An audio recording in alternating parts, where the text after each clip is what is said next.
There's an ongoing Mangyayari outage. Oh my god!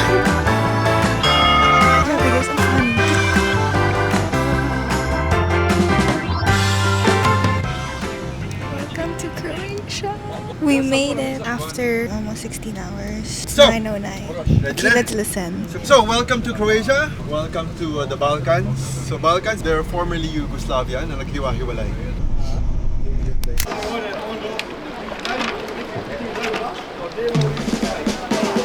So first on our itinerary was to go to the old town of Dubrovnik, where we went through the city walls and learned more about its culture and history. We had a local tour guide who showed us around the area and explained even more about the history behind these buildings. We headed through Stradon, which is the city's main limestone paved pedestrian street. And as you go along, you'll see lots of shops, cafes, market stalls, and even more historic buildings. We finished our tour quite earlier than expected and had our first lunch at Pakdasar, which is just around the area.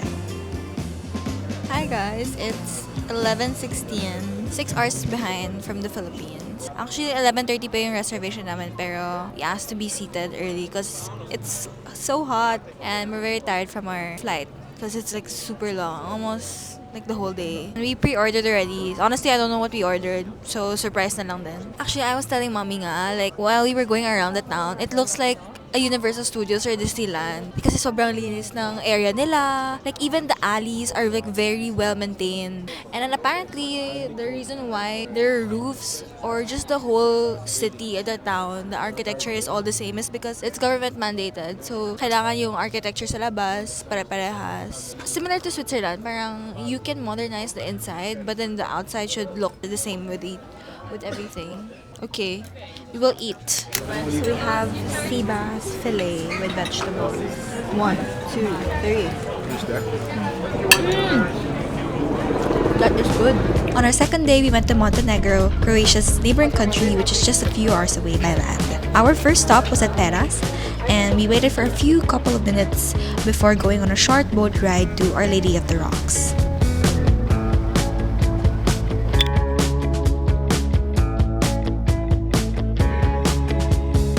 We headed straight to Kotor for lunch and resumed our tour at the old town afterwards.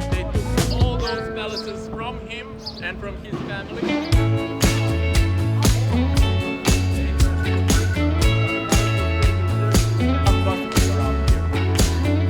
We're fast asleep.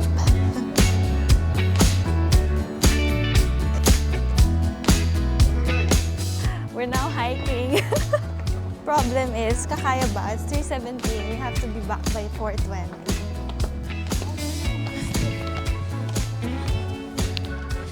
Hindi pa pala nasisimula. Ano ba yan? It's about to start pa lang. Okay, game. Game, yes. Let's go.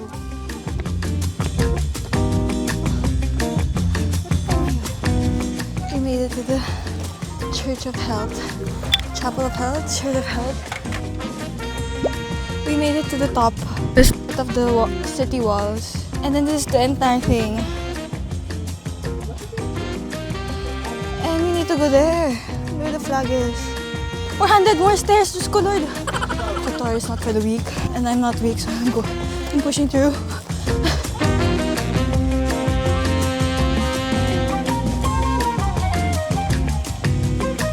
We made it, oh my God.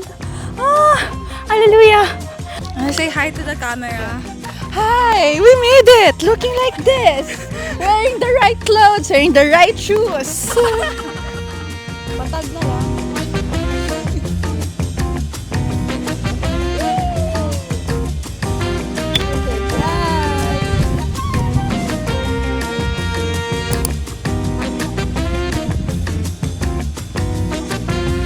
Hey guys, good morning. It is May 22, 8:49 a.m. And our call time is 10 today. Today's a free day because we're going just around Dubrovnik to, take some pictures, look around the other areas of the town. So basically, very chill day today. So I'm wearing a dress so that maganda tayo today. Like this dress is from H&M and I'm wearing shoes, fit-flop shoes. And then I'm gonna pair it with this bag from Astrid. It's so nice because you can carry a lot of things. So kasha yung DJI ko dito. It's very easy to carry them around. But right now, yeah, I have things to do. So bye guys!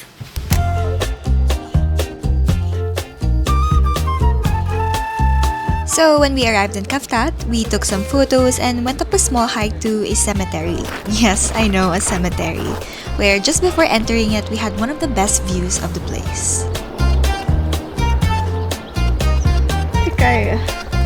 Hi. At this point, the heat was honestly already making us uncomfortable, but you know, the view made it all worth it.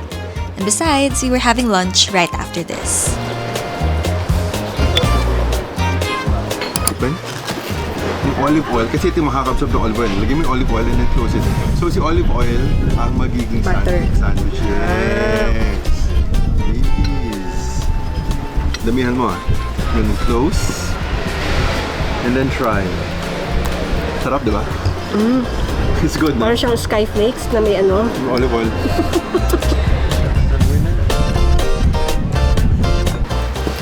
Hi guys, it's 2:15, super late na. We just finished lunch at by the seaside, but the thing is, we couldn't get all our orders because matagal yung service nila. Pero masarap siya. So we ordered an octopus salad and then like a big platter of like risotto and fish, which is good. Kulang na lang yung chicken parmigiano. We are about to head back to Dubrovnik, the old town sa Dubrovnik where we came from the first day. So we're gonna take pictures there, and then after that, we're gonna have dinner somewhere there also.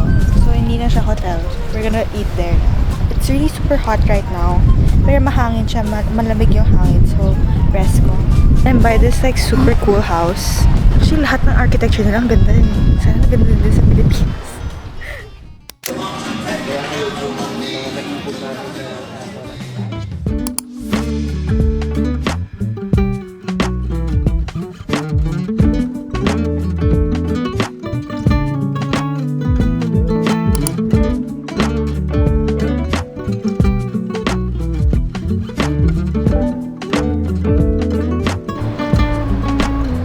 The following day, we hiked once again to the statue of the Queen of Peace, or Our Lady of Medjugorje.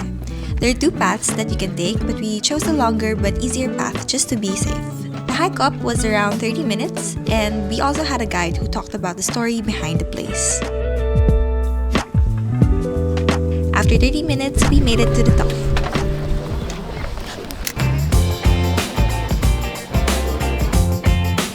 We then headed to Mostar for another tour, mainly at the old town, and saw the iconic Old Bridge. We went up to the mosque through a very narrow spiral staircase and were greeted with the best view overlooking the bridge and other architecture.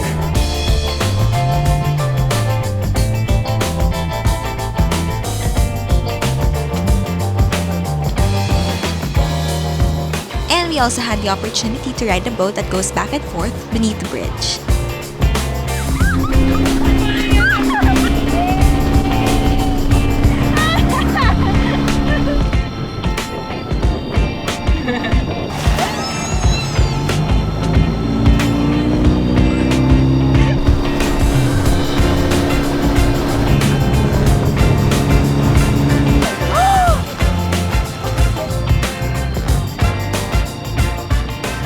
Surprisingly, at the highest point of the bridge are men who, if they receive a certain amount of money, have to jump. And just as we were headed to dinner, we witnessed that cool tradition of theirs.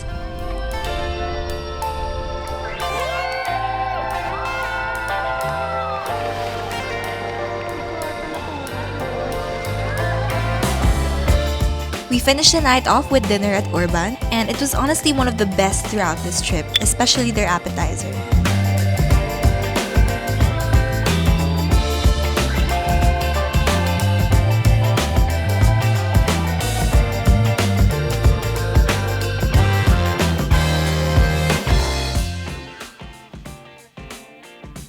Next on our list was Sarajevo, which is actually one of my favorites of this trip.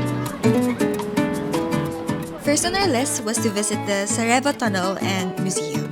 And as someone who is heavily interested in anything history-related, I really enjoyed learning about their story. So we went through the tunnel, and our tour guide also gave us a brief crash course about the Bosnian War, most importantly those specific to Sarajevo. We also went around the old town where you'll find bazaars, mosques, cafes, a lot of which reflect the Ottoman and Austro-Hungarian influence in the city. Right beside the wooden fountain in the square, we found a cafe and had our first Bosnian coffee experience. Lokum, 2 cubes of sugar. Recommend taking out lokum, so take one cube out. The top is now dark. You mix it up a bit, like this, and you will see how it changes the color. When it's not dark like this on top, you're basically finished with mixing it. Take coffee, sip inside, and there's your cup of coffee. Thank you. Thank you. Tapang. Tapang. Gising tayo. Bangga.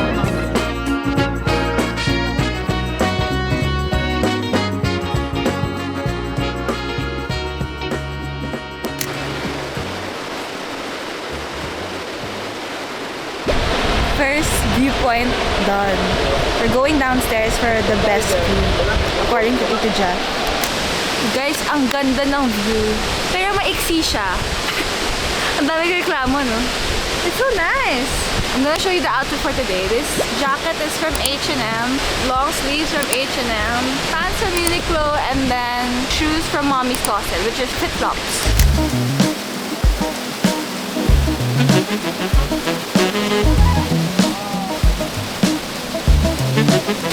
Added to the B-reel. I don't know if you can see it. Basta I added to my B-reel already. Just making sure that my streak is still going on. Hi guys, it's 3:27. We're starting our tour. We took the tram. Instead of walking for like around 30 minutes, we took the tram, which took around, I'd say, like a good 5 minutes. Saves time. For our tour in Zagreb, we saw different landmarks around the old town, like their cathedral and the iconic St. Mark's Church. We also visited the Museum of Broken Relationships, and I guess the concept of it is just really interesting. We didn't walk through the whole museum anymore, but upon entering, they have merch that you can buy and a cafe with a password that's very on brand. We're getting ice cream. Can I have one more like this one? Thank you.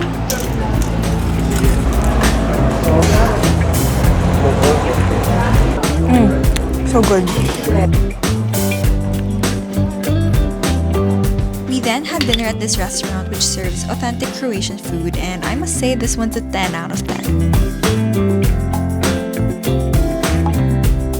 Finally, we finished the night off with a stroll back to our hotel to get energized and well rested for the next day.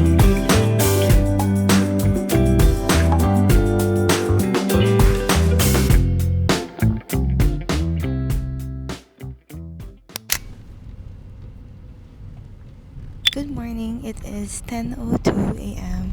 We left around 40 minutes ago. We're on the way to this. I'm just gonna show it because I don't know how to pronounce it just yet. It's a 2-hour drive from our hotel. It's gonna be a hike once again. I just wanted to share something that I bought yesterday at DM, which is like their Watsons here. I see a lot of ads for this brand. At first, it's like this. There's like a string that you have to pull, and then once that's removed, you just push it, and then the powder will go inside, and then now it's yellow na, and you shake it, and then you drink it like this.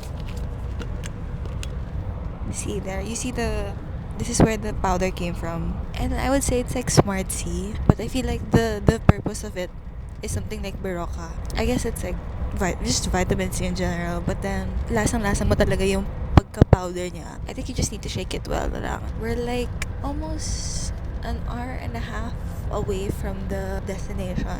So hopefully we arrive a bit earlier since it's not traffic naman. So after lunch, we headed straight to Plitvice Lakes National Park, which is the oldest and largest national park in Croatia. And as always, the view was amazing.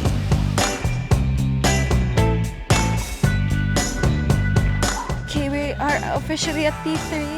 Medyo pagod na ako, pero it's rewarding because the view is just so surreal. The whole tour took us around 2.5 hours, but we also took a short boat ride on the way to our last stop. And as someone who very much needed Asian food, dinner was one of the most anticipated activities for the day because we finally had Chinese food. We ate at Asia restaurant and pretty much ordered like more than 10 dishes because honestly, you can never go wrong with Chinese food.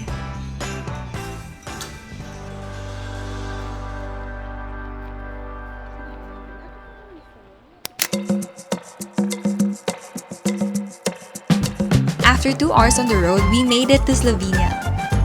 First on our agenda was to visit Bled Island through a short boat ride across Lake Bled.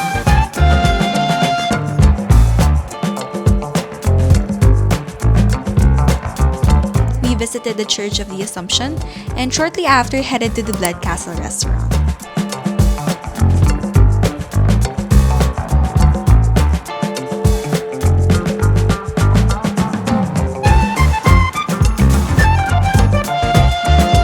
The castle itself is actually a museum, and so we briefly went around it to know more about its history.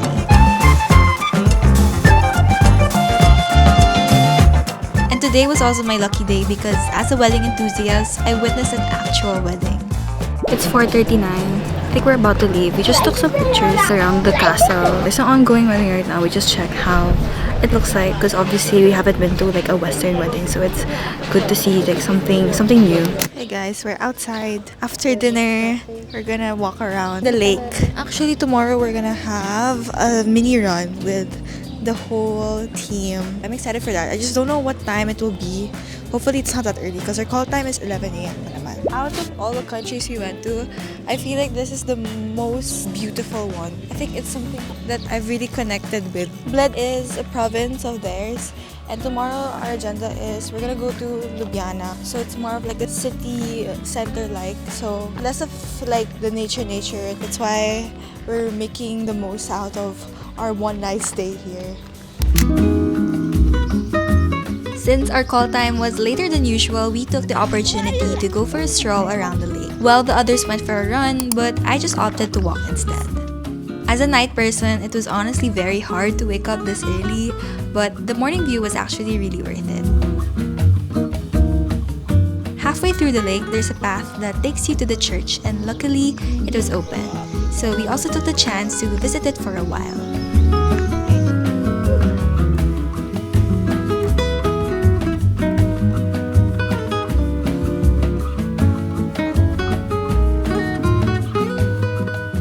Finally, we made it to Ljubljana. After lunch, we had a tour with a local tour guide, and we were brought to their main square, their bridge, and also their local market.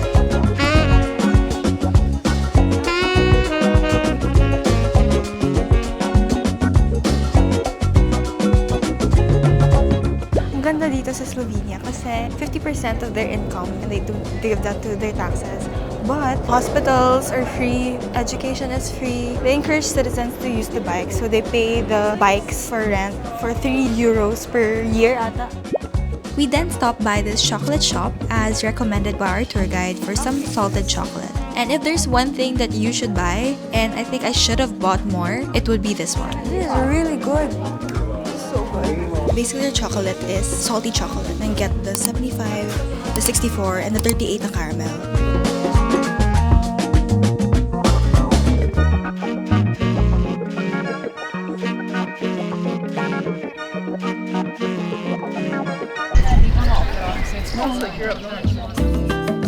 For our next destination in Slovenia, we visited Pajama Castle.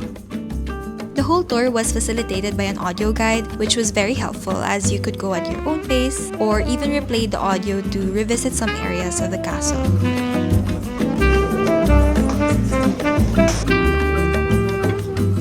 I think despite its plain exterior and simple design, I still found this place one of my favorites because of its history. It's also quite a long tour, especially since you could also get lost like me. But I think the longer you go, the better and more interesting the views get.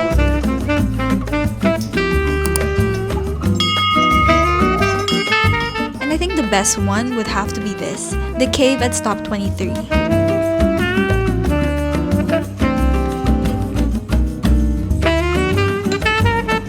After a long day, we ended the night with yet another Chinese food back in Ljubljana.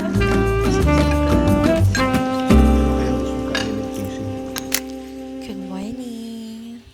It's May 31, 9:28. Basically, we're in a shepherd settlement. We had like an hour drive, almost an hour drive from Ljubljana. Yesterday, after we had dinner, we had some gelato. One from Vigo, which was really good, and another from a local shop, which was what our tour guide recommended when we had our tour in our first day in Ljubljana. In Vigo, I got the matcha with peach and salted pistachio. The peach part was the highlight, not really the matcha, but the salted pistachio was good. And then for the second one, I got cookie flavor, which is okay. Though I think the chocolate would be better.